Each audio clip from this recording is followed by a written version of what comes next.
Hello ka-umami! Isang Thai food recipe na naman ang gusto kong i-share sa inyo na pwede nyong gayahin at ito po yung tinatawag nilang Yam Wong Sen. Yam means salad, Wong Sen means noodle na merong kasamang iba't ibang gulay at seafood.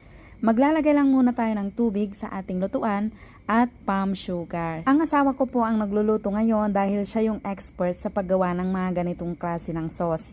After palm sugar, sinundan niya ng asukal, puting asukal at asin. Siyempre, hindi po mawawala ang vetsin at wag na lang kayong gumamit kung hindi naman talaga kayo gumagamit. Itong niluluto po niya ay marami dahil marami po siyang darating na bisita, kaya naman marami din siyempre yung vetsin. Ito yung pang maghapon na nilang salad. Papakuluan lang yung tubig hanggang sa malusaw yung ating palm sugar at asukal. Naglagay din po pala ng patis dahil ang sauce na ito ay manamis-namis at maalat-alat. At maasim-asim din, kaya mamaya ay lalagyan din po natin ng lime juice.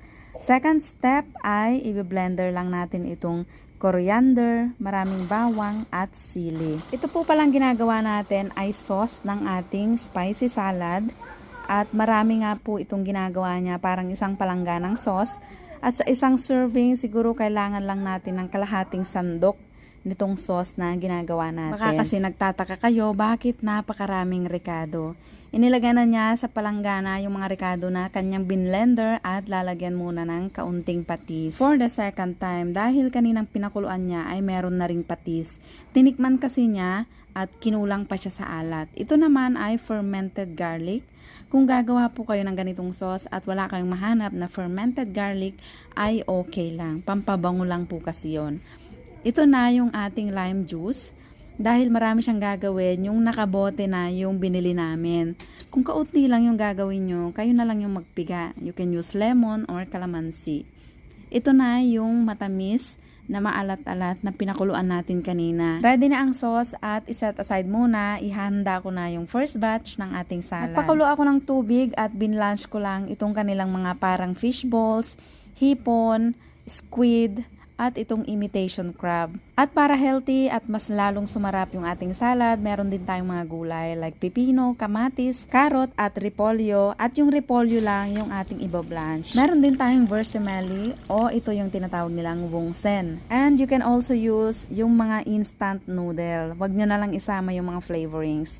Meron din tayong celery at ilalagay na natin yung sauce. Madami yung inihanda kong first batch ng ating salad, kaya tatansyahin ko lang muna yung ilalagay nating sauce. Baka kasi mapasobra at masayang lang. Naglagay muna ako ng 2 sandok at tinikman. Kinulang pa, kaya naglagay ulit ako ng isa. Hahalu-haluin lang natin at ready to serve Ito na rin yung isa sa pinakamabentang street foods dito sa Thailand. Ganito nila i-prepare.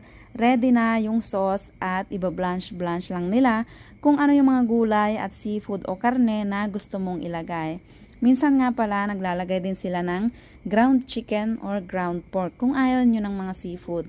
You can use almost anything na gusto nyo, basta makuha nyo lang yung lasa ng ating salad sauce, pwedeng-pwede na. And of course, wag nyong kalimutan ng celery dahil yun yung isa sa pinaka-importante sa flavor ng salad na ito. Katulad ng sinabi ko kanina, maraming bisitang darating yung aking asawa. At yung iba nga po ay dumating na dyan at ganyan po sila maghandaan dito sa Thailand. Tsaka pa lang sila nagkakaundagagang magluto kapag andyan na yung mga kakain at pakonti-konti lang ang kanilang niluluto. Hindi katulad natin na wala pa yung mga bisita, puno na ng pagkain yung mesa. So, ganito naman po yung style nila sa handaan. Meron nga po pala kaming handaan ngayon dahil birthday ng aking asawa. Na nabanggit ko na rin sa iba pang mga vlogs. Hindi na po ako nakapag-vlog ng kanyang birthday dahil nga po maraming tao, nahihiya naman ako na mag-video at magmukbang-mukbang. Meron din po siyang niluto na barbecue intestine at nagluto ako ng 2 baked sinampalukang manok. Ayan. Na-share ko na po ang video kung paano ito gawin. Napakasarap at pwede nyo rin pong itry. Umorder din kami ng kutsinilyo dito sa Thailand na napakasarap din. Wala silang buong lechon pero meron din po silang kutsinilyo. So hanggang dito na lang mga kaumami. Sana ay nagustuhan nyo na naman ang isa pang recipe. At dahil nag-greet nyo na yung birthday ng aking asawa sa isang video, ay wag nyo nang i-greet ngayon. Thank you again for watching. Kung nagustuhan nyo po, please share. Maraming salamat. Bye! Hello ka-umami! Isang Thai food recipe na naman ang gusto kong i-share sa inyo na pwede nyong gayahin at ito po yung tinatawag nilang Yam Wong Sen. Yam means salad, Wong Sen means noodle na merong kasamang iba't ibang gulay at seafood. Maglalagay lang muna tayo ng tubig sa ating lutuan at palm sugar. Ang asawa ko po ang nagluluto ngayon dahil siya yung expert sa paggawa ng mga ganitong klase ng sauce. After palm sugar, sinundan niya ng asukal, puting asukal at asin. Siyempre, hindi po mawawala ang vetsin at wag na lang kayong gumamit kung hindi naman talaga kayo gumagamit. Itong niluluto po niya ay marami dahil marami po siyang darating na bisita, kaya naman marami din siyempre yung vetsin. Ito yung pang maghapon na nilang salad. Papakuluan lang yung tubig hanggang sa malusaw yung ating palm sugar at asukal. Naglagay din po pala ng patis dahil ang sauce na ito ay manamis-namis at maalat-alat. At maasim-asim din, kaya mamaya ay lalagyan din po natin ng lime juice. Second step ay i-blender lang natin itong coriander, maraming bawang at sili. Ito po palang ginagawa natin ay sauce ng ating spicy salad. At marami nga po itong ginagawa niya, parang isang palangga ng sauce. At sa isang serving, siguro kailangan lang natin ng kalahating sandok nitong sauce na ginagawa natin. Baka kasi nagtataka kayo, bakit napakaraming rekado?